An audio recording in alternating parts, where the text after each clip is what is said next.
magpatulog ng pusa. Ayan, para siyang patay. Ha ha ha. Nahuli ka rin. Ay, sandali lang. Kasi nga, ulit nga. Ayun. Ganito. Orange. Ganito. Yan. Ganito ha. Ganito. Sige pa. Yan. Ganyan. Ganyan.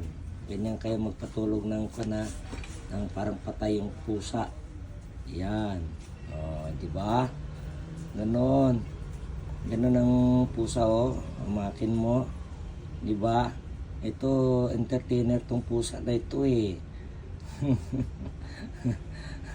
Yan ang kanya, kakain lang, oh. Di ba? Dagal yan. Ganon kayo. Kung gusto nyo magpatulog ng pusa, ganyan ninyo. Ha? Di ba? Ganyan. Oh, tulog yan siya, parang patay. Oh, see?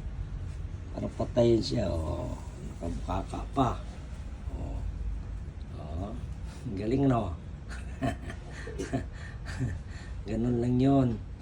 Oo. I-try nyo. Kung ganun ang estilo pagpapatulog ng pusa. Oh, see?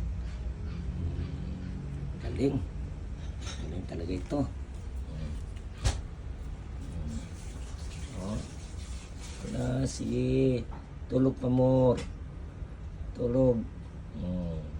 Wala, parang patay na siya, oh. Wala, parang patay, oh. See?